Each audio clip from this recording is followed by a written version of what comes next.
जमलेल्या माझ्या तमाम हिंदू बांधवांनो, भगिनींनो आणि मातांनो, ज्या वेळेला उभं राहायची वेळ येईल त्यावेळेला बसू नका. कारण आता राम जेठमलानी यांनी जे प्रकार सांगितले भ्रष्टाचाराचे,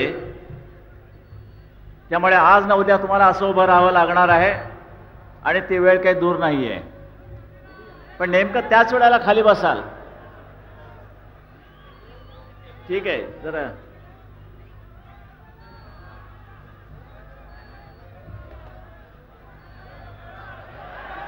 नाही एकदम थोडं, अरे काय जरा आपल्याला पाहिजे ते थोडं, काय खटले घातले जातात, हे घातले जातात, तेवढ्याला त्यांचं ते थोबाड बंद करायला बरं असतं ते. बरं ठीक आहे, छान, धन्यवाद.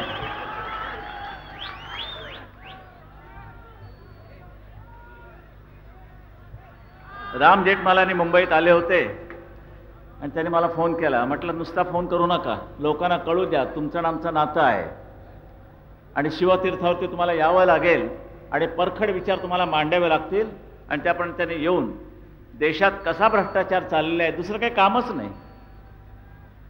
काल एक गंमत म्हणून झाली, आमची पत्रकार सुंदर झाली, चांगले प्रश्न विचारले. त्यामध्ये एक खास प्रश्न विचारला म्हणजे खाजगीकरणाबद्दल तुमचं काय मत आहे. म्हटलं मला खाजगीकरणही पाहिजे, पण ते शरद पवारांसारखं नको. त्यांचं खाजगीकरण म्हणजे जिथे खाजवतील तिथून पैसे काढतात, असलं खाजगीकरण मला नको.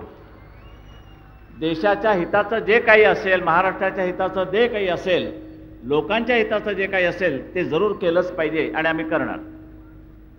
आणखीन एक चांगली बातमी म्हणजे काल वाचलीच असाल, त्याचे एक सामंत तिकडे आलेले आहेत. पुढे ज्या माणसाने एकलव्यासारखी लढाई दिलेली आहे आणि ह्यांनी अर्ज करून करून करून सतत ती लढाई शेवटी जिंकली आणि तुमच्या उच्च न्यायालयानं बॉम्बेचं मुंबई करायला परवानगी दिली, तो हाच मर्द. ह्याही वयामध्ये त्यांनी ती लढत दिलेली आहे आणि म्हणून त्यांचा आपल्या साऱ्यांच्या वतीने सत्कार करीत आहे.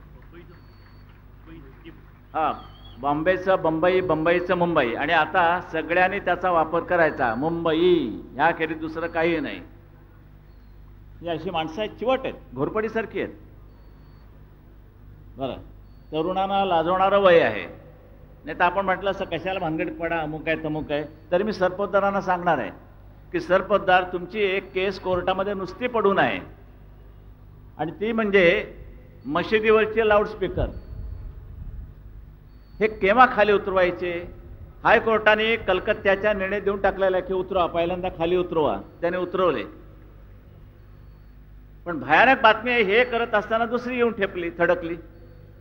आणि ती बातमी अशी, पत्रकारांच्या माहितीसाठी सांगतो की ज्या आमच्या महाराष्ट्र सरकारची सुनता झालेली आहे त्यांनी नवीन फतवा काढलेला आहे आणि तो फतवा असा आहे, शरम वाटते की मशिदीमध्ये किती इमाम आहेत, मशिदीमध्ये देवळात किती बडवे आहेत ते नव्हे, बरं, तर त्या मशिदीमध्ये किती इमाम आहेत त्यांना जर पेन्शन द्यायचं झालंच तर किती आकडा येईल असा फतवा त्यांनी चॅरिटी कमिशनरकडे पाठवलेला आहे.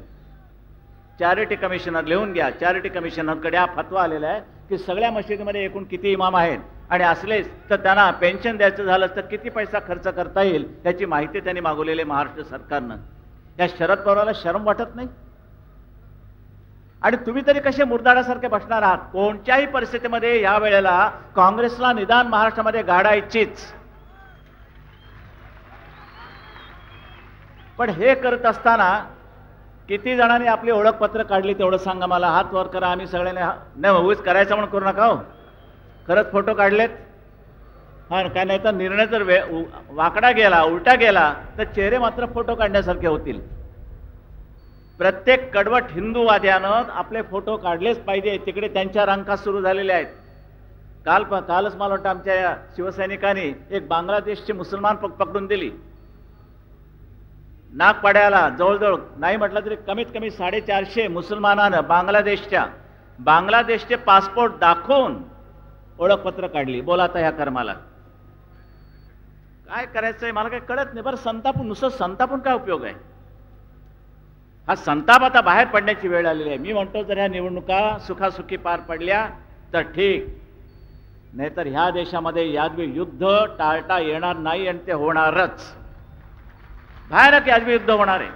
फार मोठा रक्तपात होणार आहे. मी राम जेठमलानी यांना सांगतो की ती जी आपण हॉर्नची कल्पना दिली, ही हॉर्नची कल्पना आम्ही आज ना उद्या कुठे ना कुठेतरी अंमलात आणणारच भ्रष्टाचाराच्या विरोधात. शरद पवार आणि त्याचं मंत्रिमंडळ जोपर्यंत तिथून खाली उतरत नाही तोपर्यंत त्यांच्या मागे हॉर्नचे भुंगे आम्ही लावणारच. करायला पाहिजे. बाकी सगळं ठीक आहे, इतकं काही चाललेलं आहे. जावयाला कसं मिळेल काम, मी मागे बोललो होतो, मी स्वतः त्यांना सांगितलं की अहो म्हटलं मुंबई ते पुणा रस्ता सरळ 5 मार्गी अरे अमेरिकन धर्तीवर द्यायला तयार आहे. तुमचा आम्हाला 1 रुपया नको, फक्त तुम्ही होकार द्या, परवानगी द्या आणि आम्ही बघा करतो की नाही. नाही म्हणे माणूस कोण आहे. म्हटलं माणसाची काय गरज आहे तुम्हाला, माणूस नंतर तुमच्याशी ओळख करून देईल की, पण आता कशा करता पाहिजे. नाही म्हणे व्यक्ती सांगितलं तर मी बघतो काय करायचं. म्हटलं नाही, त्यांनी मला परवानगी दिली नाही.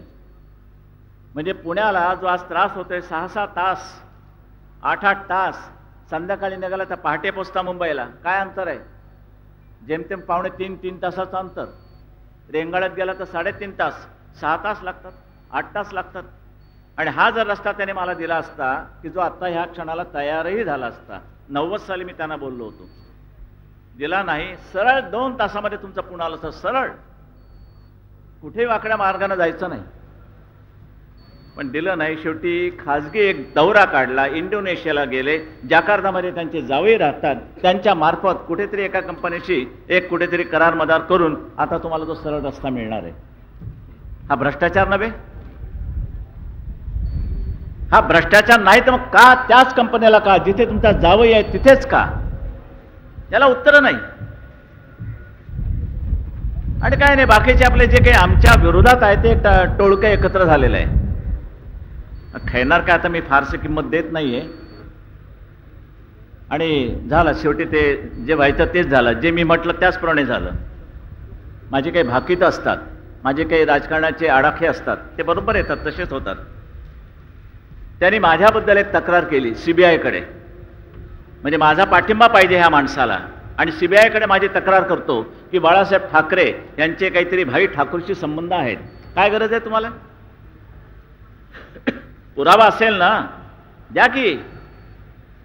पण असे समजते की, म्हणजे पत्रकारी भाषेत समजते की नव्हे, निश्चित हे असं आहे. तुम्ही जाहीर सांगतो की मला कसली लाज आली आहे, भाई ठाकूर हा शिवसैनिक होताच की. माझ्या सभेला वसई वगैरेच्या बाजूला जाताना भाई ठाकूर व्यासपीठावर येऊन बसायचा. मग आनंद निगे सांगायचा बाळासाहेब भाई ठाकूर तिकडे येऊन बसलाय. वाकून बघितलं की तो वाकायचा, नमस्कार करायचा, कधी गळ्यात हार घालायचा. एकेकाळचे सगळे शिवसैनिक बदलले सगळे, त्यांनाच आमचे काही संबंध नाहीत. पण सीबीआयला कळवण्यासारखं काय होतं? ज्यांचा तुला पाठिंबा पाहिजे त्या माणसाच्या बाबतीत काड्या घालतोस. बरं, तुमच्याबरोबर जमलेलं टोळकं कोणचं? तिनईकर. बरं, त्याच्यानंतर हे जे बी डिसोजा, ज्यांचं थोबाड आत्ताच फुटलं, उपडे पडले आणि दात पडले. सामन्यामध्ये अग्रलेखामध्ये आम्ही ज्या वेळेला दंगलीच्या वेळेला जे अग्रलेख लिहिले ते काय गोमूत्रात बुडून नाही लिहिले. जे म्हटलं ते सत्य आहे आणि तेच बरोबर आता होत आलेलं आहे.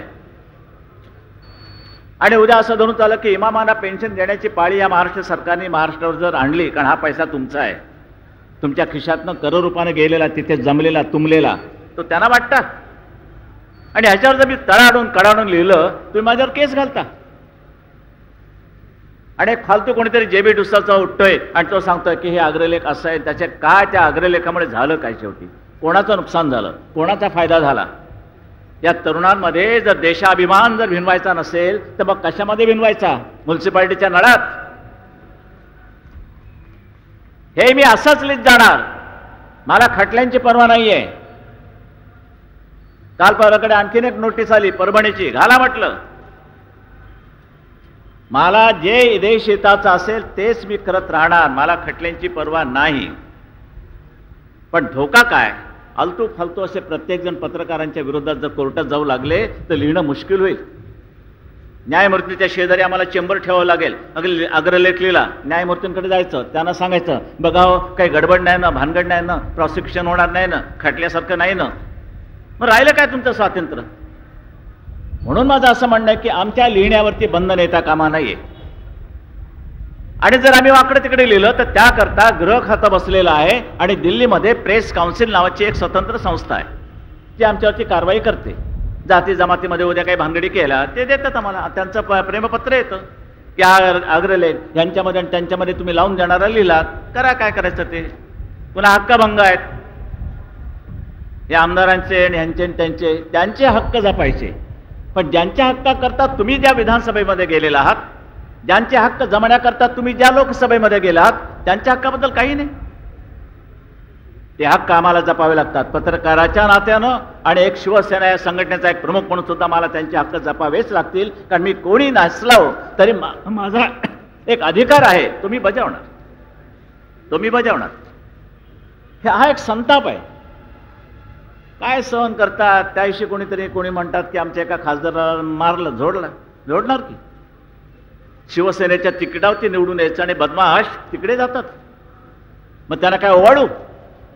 आणि आता प्रश्न विचारला की समजा उद्या तुमच्या हातामध्ये सत्ता आली आणि तुमचे आमदार तिकडे गेले, तर मात्र आज तुम्हाला सांगतो सगळ्यांना, यापुढे एक आमदार जर शिवसेनेतनं फुटला तर मात्र कायद्याची पर्वा न करता त्याला रस्त्यात तुडवा.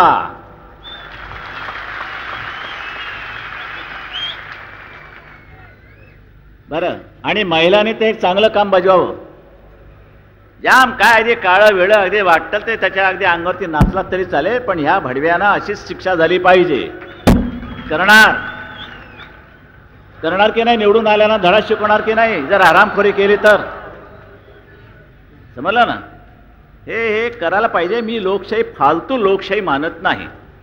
ही लोकशाही नव्हे की ज्या जनतेनं विश्वासानं शिवसेनेचा म्हणून तुम्हाला निवडून दिल्यानंतर तुम्ही तिकडे जाता पैशा करता.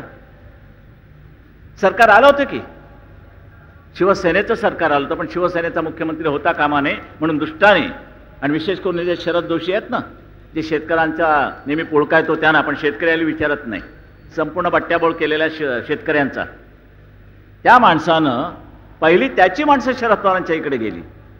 नंतर मग जनता दलवाले गेले. जनता दल तर आता फुटलंच आहे, बाकडं तिकडं वगैरे असं. पण हा प्रश्न मी जो घेतलेला आता की महाराष्ट्रामध्ये सत्ता आणण्याचा उद्देश फक्त तुमचं भलं व्हावं. काल संजय राऊतचा ज्याला फोन आला की म्हणे दसऱ्याबद्दल तुम्ही काय हे करतात, लोकांना शुभेच्छा काय देता. म्हटलं काय देऊ शुभेच्छा, हो चांगलं तर व्हावंच, ही नुसती शुभेच्छा झाली, पण त्याला आकार कधी येणार, त्याला निश्चित रूप कधी येणार. ज्या वेळेला माझ्या हातामध्ये तुम्ही सत्ता द्याल त्याच वेळेला त्या शुभेच्छांना अर्थ चढेल, नाहीतर त्या शुभेच्छांना काही अर्थ नाही. कारण तुमचं वाईट कशा करता चिंतू. म्हणून मी सांगितलेलं आहे की ह्या वेळेला मी हे सोन्याची पानं तुम्हाला देतो आहे, आणि समजा तुम्हाला नाही पटलं तर ती आपटेची पानं म्हणून स्वीकारायला मी तयार आहे. पण या वेळेला हा बदल तुम्हाला घडवून आणावा लागेल. मला कर्नाटकाच्या त्या जनतेला शाबासकी दिलीच पाहिजे. बरं असेल, आमचा वाद असेल आहे, पण कुठेतरी एक अभिमानानं आमच्या कार्यक्रमाचा वेळ तुम्ही त्या उर्दू वार्ताला देता, आम्ही नाही सहन करणार. पण बाळानो, कळत नाही तुम्हाला, दुर्दैव आहे, पोलीस फायरिंगमध्ये जवळजवळ 5 हिंदू आणि 6 मुसलमान मेले पोलीस फायरिंगमध्ये. आणि भोसकाभोसकीमध्ये जो एवढा आकडा आहे तो सगळा हिंदूंचा, हिंदू मारले गेलेले आहेत भोसकाभोसकीत. हे चित्र मी सहन करू शकणार नाही, बिलकुल सहन करू शकणार नाही. एकूण जो आकडा आलेला आहे मला वाटतं आता 30 पर्यंत गेलेला आहे, त्याच्यातले 10 बाजूला काढा, 11 बाजूला काढा, बाकी सगळा हिंदू मारलाय त्या लोकांनी. मला चिथवायचं नाहीये, पण तुमच्या हिंदुस्थानामध्ये तुमच्या पोटात सुरे जाऊ शकतात आणि सरकारला लाज नाही. ह्या पुढे मी तुम्हाला सांगतोय, चित्र निदान महाराष्ट्रात, शिवरायाच्या मर्दांच्या महाराष्ट्रात मी सहन करणार नाही. काय याच्यामध्ये चिथावणी वगैरे काही नाही, आमच्या एकंदर जगण्या मरण्याचा प्रश्न आहे. आम्ही काही देवनारचे बोकड नवत किंवा काल प्रकारचा भांज्याचा खटीक खाना नाहीये. तिरांकेत हिंदू उभे राहिलेले आहेत, प्रत्येकाच्या गळ्यामध्ये झेंडूची माळ आहे आणि ते आपले चाललेले सुरापर्जित वगैरे वगैरे, चलो साले एकेकाची मुंडी घाल त्याच्या ह्याच्यात. हे नाही जमणार. गांडूची अवलाद म्हणून कधीही जगू नका. मेलात तरी चालेल, प्लेग आला तरी चालेल. मी उलट प्लेगच्या उंदरांना बोलेन, ये रे ये, या गांडूंना लवकर मरण आण, असं मी त्यांना सांगेन. कशा करता जगायचं? मर्द म्हणूनच आम्ही जगणार आहोत. आणि या मर्दांच्या बाबतीत म्हणाल तर या मर्दांशी टक्कर घेण्याची कोणी हिंमत करता कामा नये. असं दृश्य साऱ्या हिंदुस्थानात उभं राहिलं पाहिजे. आणि ते चित्र मी हिंदूंच्या रूपानं हिंदुत्वाच्या रूपानं उभं करतोय. समजलं आहे. आता आम्ही गोव्याला जातोय, तिथे पण जरा झाले कुटू चालतंय. बीजेपीशी आमची युती नक्की, पण जरा जाहीररित्या त्यांना जरा काही सांगू इच्छितो. एक कानमंत्र देतो की आपला झगडा जागांचा नाही. तुम्हाला किती खुर्च्या, मला किती खुर्च्या. आमच्या खुर्चीला एक हातच नाही, तुमच्या खुर्चीला 2-2 हात. तुमच्या खुर्चीला 4 पाय, आमच्या खुर्चीला 2 पाय. हे असलं काही आमचं भांडण नाहीये. खुंटे घालू की मागून नंतर खुर्च्यांना.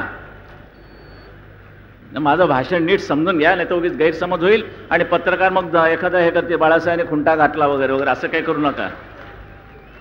बरं, भांडण काय तुमचं खुर्चीवरचं? छे, खुर्चीसाठी भांडायचं नाही, बिलकुल नाही. आम्हाला भ्रष्टाचारी काँग्रेसचा रावण जाळायचा आहे, गाडायचा नव्हे, जाळायचा आहे. राम जेठमलानी सांगितल्याप्रमाणे तो रावण तुम्हाला जाळावाच लागेल, दिल्लीपासून ते गल्लीपर्यंत. बरं, नाव काय? नरसिंहराव. आणि चित्र काय? हिरण्यकश्यपू त्यांचं पोट फाडतोय. नाव काय? शंकरराव. तिसरा डोळा रावणच द्यावं, पण 2 डोळ्यांनी दिसत नाही. काय करायचे ते देवाचे नाव? बरं, त्यामाने आम्ही बरे आपले ठाकरे, ठोक तिच्या आयला झालं, ठणठणीत नाव. तर हे सगळं आहे. मी काय म्हटलं की आपण जागेवरनं भांडूया नको. मागच्या वेळेला जिथे तुम्ही पडलात तिथे आम्ही उभं राहण्याचा प्रयत्न करतो. निदान आम्हाला यंदा, म्हणजे मागच्या वेळेला तुम्ही पडलात, यावेळेला आम्हाला पडण्याचा चान्स द्या. बरोबर आहे की नाही? दरवेळेला तुम्ही पडायचं आहे, बरं दिसतं काय? मग युती कसली ती? मागच्या वेळेला तुम्ही पडलात, ह्यावेळेला आम्ही पडतो, बघूया ना. पडायचंच आहे ना. पण सत्ता का घ्यायची त्याचं कारण लक्षात घेताना मी सांगितलं, काँग्रेसला गाडायचे हे एकमेव ध्येय नव्हे, तर सत्ता हाती घेऊन लोकांना एक चांगलं सरकार आणि हिंदुत्वाचा जाम जोरदार असा ठसा आम्हाला उमटवायचा आहे. तुम्ही संपूर्ण हिंदुस्थानामध्ये राज्य करा, फक्त आम्ही महाराष्ट्र मागतो आहोत. जसं मुसलमानांना सांगतो ना, 3,500 हिंदूंची एकंदर देवळं पाडण्यात येऊन त्याच्यावरती मशिदी उभ्या राहिल्या. 3,500. आम्ही काय म्हणतो, आम्हाला 3,500 तुमच्या मशिदी पाडायच्या नाहीत, आम्हाला आमच्या फक्त 3 मशिदी द्या. बाबरी जी पडली 2 पाडायच्यात, आणि ती काशी आणि मथुरा. बाकी ठेवा की तुमच्याकडे, घाला लोटांगण, काय हरकत नाही. तसंच आम्हाला असं सांगायचं की सगळा हिंदुस्थान तुम्ही घ्या, पण महाराष्ट्रामध्ये एक चांगलं सरकार आणण्याची एक संधी आम्हाला द्या. गोव्यामध्ये तेच. महाराष्ट्रात ठीक आहे, गोव्यात नाही. म्हणजे काय, गोव्याची किल्ली तुमच्याकडे आहे? आणि ते खलं पाणी ते अगदी धाम तुम एक कमरे मे बांधावून चावी खो जायसारखं गाणं गातं, आम्हाला बाहेर ठेवताय. लाथ मारून दरवाजा फोडून टाकू गोव्याचा पाहिजे मनात आणलं तर.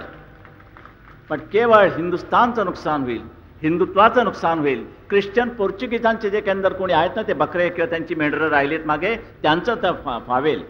म्हणून प्रत्येक वेळेला आम्ही त्याग करायचं. गोव्यात काय, मग तुमचा तरी कुठे होतो गोव्यात? तुमचंही नाही, आमचं नाही. एकत्र येऊन काहीतरी करूया, चांगलं सरकार देऊया. फालोरे बिलोरे फालतू लोक काढून टाकूया. पण काय त्यांच्या डोक्यातच नाही, जागांचा ओरबडा. मागच्या वेळेला आम्ही 200 मिळवले, ते ह्या वेळेला आमची जरा संख्या वाढलेली आहे. या वेळेला आम्ही जरा जोर काढलेले आहेत. मागच्या वेळेला 5 नमस्कार काढले आम्ही, सूर्यनमस्कार. आता या वेळेला 10 काढलेले आहेत. आम्हाला 5 सीटा पाहिजे, 14. काय पटत नाही मला. आणि म्हणून जरा थोडासा त्रास होतो, ताप होतो. पण शेवटी केवळ हिंदुत्वासाठी आणि सरकार गाडण्यासाठी आम्ही काही सहन करतो, ते दरवेळेला सहन करता येणार नाही. आणि उद्या दुर्दैवाने युती तुटलीच तर आपण काय करणार आहात? शिवसेनेचं सरकार स्वतंत्रपणाने निवडून आणणार आहात? आणू शकाल? नक्की? आईचान का आपला कंटाळा? बघू, मतदान सुरू झालेलं आहे. 2ला जाऊ, 2 वाजले, अहो उठताना, आणि 4ला जाऊ, 4 वाजले, अहो जाताना चहा पिऊन जाऊ, असं नका करू. पहिल्यांदा कर्तव्य बजवा. पण ही पाळी महाराष्ट्रात येणार नाही. परवा मी गोव्याला जातोय, जाहीर सभा होणार आहे, आणि त्यांना सुबुद्धी सुचेल अशी मी अपेक्षा करतो आणि प्रार्थनाही करतो. पण जागांचा बंटवारा हे आमच्या पुढे ध्येय नाही. मग ते म्हणते, मग असं जर असेल मग तुम्ही आम्हाला कशा करता? आज पूर्ण महाराष्ट्रामध्ये आपण विचार कराल तर शिवसेना जेवढी एकंदर मजबूतीने उभी आहे, पाळमुळं जेवढी खोल गेली तशी तेवढी तुमची नाही आहे, बिलकुल नाही. आणि सत्य असताना आमच्या जोरावरतीच तुम्ही आलात ना, तुमचा आम्हाला फायदा झाला असं आम्ही नाही म्हणत नाहीये. पण कधीही तुमचे 10 खासदार ह्या महाराष्ट्रात केव्हाही निवडून आले नाही, ते त्यावेळेला आले. हा युतीचा परिणाम लक्षात घ्या, आम्ही लक्षात घेतो. आम्ही असं म्हणत नाही की केवळ आम्हीच आणि आम्हीच नव्हे, तुम्ही सुद्धा आम्ही सुद्धा मिळून हे असं. पण काय ऐकायलाच तयार नाही. बरं, अशी गोचिडी प्रवृत्ती ठेवू नका, बिलकुल ठेवू नका. दूध प्यायचं तर सरळ दूध पिया. दूध संपलं तरी मात्र रक्त प्यायला लागाल तर मात्र पंचायत होईल. हे एक प्रेमळ सूचना मी त्यांना करू इच्छितो. बाकी वाव आहे सगळे. बरं, एक एक एक एक मुद्दे आणले तर काय होणार आहे तर काय सांगायला नको. काल परवाकडे गरबा झाला, केवढा त्रास, किती फोन मला, किती गुर्जर बंधू यायचे, बालासाहेब ते असा झाला, बालासाहेब तसा झाला. आणि एके ठिकाणी तर पोलिसांनी लाठ्या मारून ते ढोल बिल सगळे तोडून टाकले. 2 लाख रुपयाचं नुकसान झालं. 2 लाख रुपयाचं नुकसान. कोणचा कायदा, कोणची ही लोकशाही? आमच्या सणासुदीच्या दिवशी सुद्धा आमची हत्यारं फोडली जात आहेत, आम्हाला तुडवलं जातंय. मी पोलिसांना दोष देत नाहीये, पण हे सारे बसलेत ना वरचे हे महारोगी, त्यांच्याबद्दल काय? त्यांना हलवल्याशिवाय काही करता येणार नाही. फक्त एवढंच आहे, काही चांगले पोलीस असतात, काही अत्यंत गुरमीत, खडा अडकल्यासारखे. काय आता काय बोललात? एकाला सांगितलं त्यांनी, तू आता काय बोललात? तू काय बोललो म्हणाला? ते तुमच्या साहेबांनी वरती फोन केलाच मुळी, जरूर केला. सहानीना फोन केला, पोलीस कमिशनर. अहो म्हटलं 10:30 वाजता तुम्ही काय करता? 10 वाजता तर त्या गरब्याची दांडियाची सुरुवात होते आणि अर्धा तासात काय करायचं? जरा जिथे काही अशी वस्ती नाहीये, कुठच्याही इमारतीला त्रास होत नाहीये, मोकळं पटांगण आहे, कॉलेज आहे, रात्री काय कॉलेज चालत नाही, आणि कोणाची तक्रार नसेल तर जाऊ द्या की, नाचू द्या की थोडंसं, नाहीतर आयुष्यात काय राहिलंय? बरं, आम्हाला त्या ब्रह्मभट्टाला नाचायला बोलवावं लागतं आणि नवलकरला वाटतं की मला हे नाचायचं सारखं वाटतं. प्रमोद नवलकर, आपली भूमिका ती नाही. आपण नाचायचं नाही, आपण दुसऱ्यांना नाचायला लावायचं असतं. हे विसरू नका आपली भूमिका. पण दांडियावरती बंधन, ह्याच्यावरती बंधन, आणि मुसलमानांची नमाजासाठी भर रस्त्याची जेव्हा ढुंगणं वर जातात त्याच्यावरती तुम्हाला लाथ घालता येत नाही. या हजी अलीला गाड्या अशा आणाव्या लागतात, अशा इकडून का? हे इकडे वर आलंय त्यांचं. बरं, हे गॅस सिलेंडर असे वर आलेले आहेत. हे मी जर बंद झालं नाही तर आम्हाला पुन्हा महाआरती चालू करावी लागेल.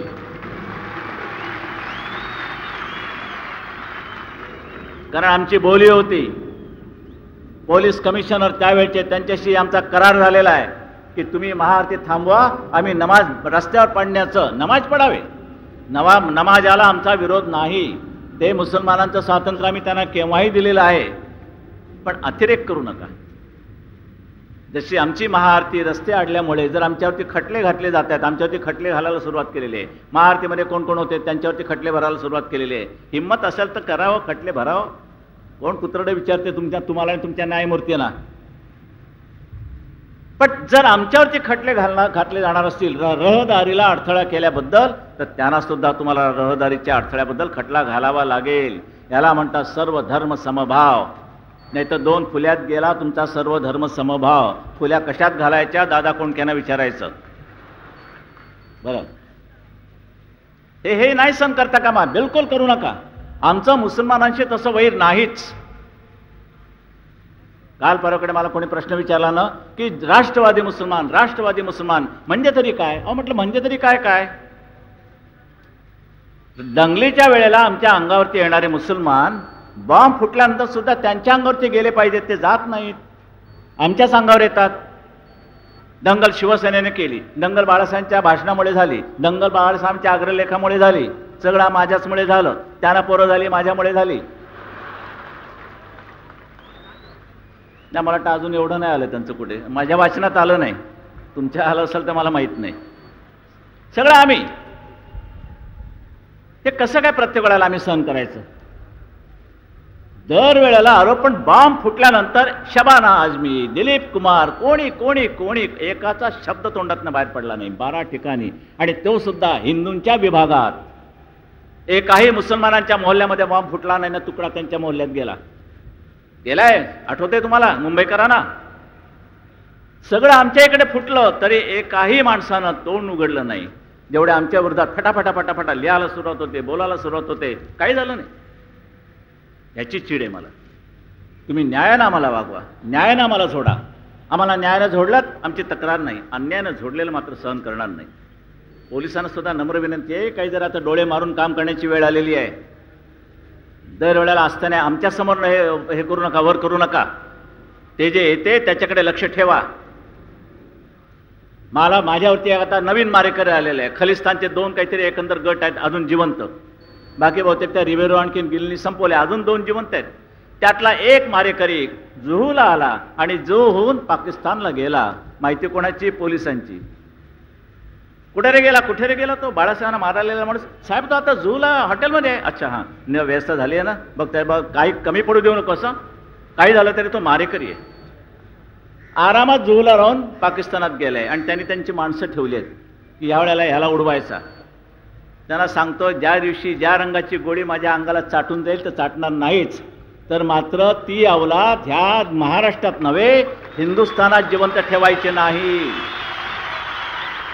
बिलकुल एक शेवटच्या पर्यंत त्यांचा अंड शेवटचा जे असेल ते चेचून ठेचून टाकायची आपली शपथ आहे शिवरायाच्या पुढे. जाओ, हिंमत असेल तर या सालेन अंगावरती. बरं, तो खलिस्तानवादी असेल तरी क्षमा केली जाणार नाही आणि लांडे असतील तरी क्षमा केली जाणार नाही. तुम्ही करून बघा हो. नाही तर काय करायचंय? नुसते आपल्या भगवे झेंडे फडकत आहेत. काय करतात? आणि काय अंगावर की भगवा झेंडा तिकडे पशार. कोणी ह्याच्यात शिरतोय, कोणी त्याच्यात शिरतोय, कोणी ह्याच्यात शिरतोय, कोणी बंगाल्यांच्या इकडे, कोणी त्या उत्तर भारतीयांच्या इकडे. काय भागंबा कसली? या असली भागंबा ह्या पुढे होता कामा नाही. जर त्यांनी तेवढा प्रसंग आणण्याची त्यांची हिंमत नाही आहे. पण एकदा एरोडा तुरुंगामध्ये जिवंत असताना काही माझे शिवसैनिक होते. ओळख झाल्यानंतर म्हणाले की आप क्या शिवसैनिक है क्या? तो हाँ, हम शिवसैनिक है. हाँ, ऐसा है क्या? अरे कौन तुम्हारा साहब है? वो शिवसेना प्रमुख. वो वैद्य मारने के बाद हम वहाँ जाने वाले थे मुंबई में आपको साहब को ख़त्म करने के लिए. हम आए भी इतना तक, फिर हम वापस आए. क्यों? तर त्यांनी असा विचार केला की ह्या माणसाला जर उद्या धक्का लागला तर आपले शीख समाज हा जागेवरती राहायचा नाही, म्हणून ते परत गेले. नशीब त्यांचं, समाजाचं. मूर्खपणा केला असता त्याने. आणि हा सगळा शीख समाज काय तुमच्या मालकीचा नाही आहे. कडवटपणानं देशाचं रक्षण करणाऱ्यापैकी एक समाज जर कुठचा असेल तर तो शीख समाज आहे. त्याला बिघडू नका. म्हणूनच मला ज्या वेळेला मला वाटतं इंदिरा गांधी मारल्यानंतर तुमचे हे आले होते आत्ता त्यावेळेला झैल सिंग, मी पत्रकारांना सांगितलं कालच्या त्या उघड्या सभेमध्ये, परिषदेमध्ये, झैल सिंगनी मला बोलवलं आणि खास अभिनंदन केलं, आभार मानले. दत्ता नलोडे माझ्याबरोबर होते त्यावेळेला, हे आपले महापौर, ते माझ्याबरोबर होते, इथे आहेत. मी त्यांना विचारलं, राष्ट्रपति जी आपने मुझे क्यों बुलाया? नहीं बाला साहब, मैंने आपको इसलिए बुलाया कि इंदिरा गांधी जब मारी गई तो दिल्ली में 2,500 हमारे सिख लोगों की हत्या हो गई. 2,500 शीख मारले गेले. तेवढ्या बायका विधवा झाल्या आणि 50,000 शिखांनी दिल्ली सोडली. 50,000, कल्पना करा काय त्यावेळेला त्या दिल्लीमध्ये झालं असेल त्या शिखांचं. देशाचं रक्षण करणारा एक शीख समाज. पण म्हणे मुंबईमध्ये काही झालं नाही, एकाही शिखाला धक्का लागला नाही. ह्याचं कारण म्हणे तुम्ही आहात. बरं, आपकी उंगली ऊपर जाती तो सिख समाज की बहुत बुरी हालत होती, मगर आपने उंगली उठाई नहीं, इसलिए मैंने आपको बुलाया है धन्यवाद देने के लिए. मग त्यावर मी त्यांना हेही सांगितलं की म्हटलं आभारी आहे आपला. पण म्हटलं आजच्याच वर्तमानपत्रामध्ये एक बातमी आलेली आहे. ते म्हटलं कोणसी? म्हटलं सायन कोळीवाड्याच्या इकडे 2-3 अतिरेकी पकडले तुमचे खलिस्तानवादी आणि त्यांना सहारा देणारे तुमचेच लोक आहेत शीख. ऐसी ये बहुत बुरी बात है. अरे म्हटलं बुरी म्हणजे काय? राष्ट्रवादी मुसलमान, राष्ट्रवादी कोणी, राष्ट्रवाद्याचा अर्थ समजून घ्या. मुसलमानांच्या बाजूला जर कोणी पाकिस्तानचे हिजडे लपले असतील तर त्या राष्ट्रवादी मुसलमानांनी आपण होऊन पोलिसांना कळवलं पाहिजे की माझ्या बाजूला एक आतंकवादी पाकिस्तानवादी इकडे राहिलेला आहे, ताबडतोब त्याला पकडून घ्या. याला म्हणतात राष्ट्रवादी मुसलमान. पण हिंदूंची मारायला आलाय म्हणून गप्पा बसणारा जो कोणी असेल ना लांडा, त्याची आम्ही पर्वा करणार नाही. आणि यापुढे तर तुम्ही शपथ घेतली पाहिजे की जर संशय आला पाकिस्तानवादी हे अवलाद आहे, तुम्ही त्याला खतम करा, हो आकडा खतम करा. नाही ते दिल्लीमध्ये बसलेले हिजडे त्या यासीनला सोडून दिला. यासीन बसला कशा करता? यासीन कोण? तो JKL जो म्हणून ती आहे फ्रंट तिकडूनची काश्मीरमध्ये, म्हणजे अतिरेक्यांची, त्यांचा प्रमुख, तो उपोषणाला बसला. का उपोषणाला बसला? नाही म्हणे ते हजरतबालच्या समोर खंदक खणलेले आहेत मशिदी पुढे, ते म्हणे तुम्ही त्यामधला आर्मी हटवा. उपोषण कोण करतोय? आपल्या विरोधातला शत्रू. आणि आर्मी आपली त्यांना हटवण्याचा त्याने हट्ट केला, तर आणि तरच मी माझं आमरण उपोषण मागे घेईन, नाही ते घेणार नाही. आमच्या सरकारनं त्याच्यापुढे लोटांगण घातलं, खंदकातलं सैन्य हटवलं आणि यासीनने उपोषण सोडलं. तुमच्या बाबतीत करेल का एवढं सरकार? इमामच्या पेन्शनची काळजी करणारं सरकार तुमची काळजी घेईल? खंदकातनं आमचं सैन्य हटवलं, हा सैन्याचा भयंकर महाभयंकर अपमान आहे. सैन्य म्हणजे काय? तुम्ही म्हणाल त्याप्रमाणे. आणि यासीन सारख्या एका हलकट माणसाची ज्यांनी 400 हिंदूंचे मुर्दे पाडले, त्याची आपल्या अदालतवरती मुलाखत, यासीन मलिक मुलाखत. आणि त्यांनी शेवटी काय म्हटलं? जगामध्ये सगळ्यात जर कोण क्रिमिनल गुन्हेगार असेल ते तुमचे महात्मा गांधी आणि सुभाषचंद्र बोस आहेत. ते यासीन मलिक म्हणाला, बाळ ठाकरे म्हणाला नाही. म्हणाल्यानंतर कुठेही काहीही ॲक्शन नाही, काही नाही, काही नाही. आज जरी नथुरामाचं नाव काढल्याबरोबर त्याच्या मागे लगेच खटल्याचा ससेमेरा लागतो. आणि या भडवा यासीन पाकिस्तानचा अतिरेकी तिथे येऊन तुमच्या महात्मा गांधींना शिव्या देतो, त्याबद्दल तुम्ही कुठे खटला घालायला तयार नाही. उलट आमरण उपोषणामध्ये मरण्याची शक्यता आहे. म्हणून त्याला सांगते, तू म्हणतो त्याप्रमाणे वागतो, सैन्य मागे घेतो, खंदक बुजवतो, पण मरू नकोस. हे राज्य करते. इतक्या नागडीपणाने राज्यकारभार ह्या देशाचा चाललेला आहे. भ्रष्टाचार होणार नाही तर काय होणार? हा भ्रष्टाचार गाडायचं एकच. आसामची जनता जशी उभी राहिली होती ना, आसामची जनता सत्ता दिली. तुम्ही एक प्रयोग माझ्या बाबतीत करा. हा बाळ ठाकरे आयुष्यामध्ये जर हरला ना, तर देशाला भवितव्य राहणार नाही, एवढं लक्षात ठेवा. आणि म्हणूनच सर्वात जास्त जबाबदारी माझ्या सहकाऱ्यांपेक्षा माझ्यावर आहे की मी हरता कामा नये आणि मी तुम्हाला हरू देणार नाही. म्हणून एक अशा उभारीने उभे राहा की संपूर्ण महाराष्ट्रामध्ये जिथे जिथे काँग्रेस उभी राहिलेली असेल ना, तिथे तिथे तिचा निपात करावाच लागेल. पैशाचे जर लाचार व्हाल तर शिवरायाचं नाव घेऊ नका, हा भगवा झेंडा हातामध्ये ठेवू नका. 5 लाखाला नंतर विकले जाणार असाल, 10 लाखाला विकले जाणार असाल आणि आता मात्र भ्रष्टाचाराचा निषेध करणार असाल तर हे ढोंग महाराजांना सुद्धा आवडणार नाही. आणि हे ढोंग तुमच्या मराठ्यांच्या रक्तामध्ये असता कामा नये, एवढी काळजी घ्या. म्हणून शिवसैनिक तुमच्याकडे आदरानं लोक पाहतायत, तो आदर तसाच ठेवा.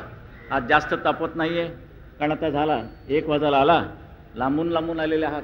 फक्त आज एकच शपथ घ्यायची की कोणत्याही परिस्थितीत येत्या 95 साली, मला वाटतं फेब्रुवारीच्या मध्यावर ह्या निवडणुका होणार, त्या निवडणुकीमध्ये आम्ही हा शिवसेनेचा भगवा झेंडा, भाजप आमच्या बरोबर आली जर गुन्हा घेऊन जाणार त्यांना बरोबर घेऊन हा युतीचा भगवा झेंडा आम्ही जबरदस्त बहुमतानं महाराष्ट्राच्या विधानसभेवरती फडकवल्याशिवाय राहणार नाही, अशी हात वर करून शपथ घेऊन आजचं हे सोनं लुटून, नाही तर लुटाला शरद पवार आहे, तो लुटणाऱ्यांचा बाप आहे, पण त्यापेक्षा हे महत्त्वाचं सोनं लुटून आपण घरोघर जायचं आहे. आणि विजयाखेरीज आता दुसरा विचार नाही, विचार नाही, विचार नाही.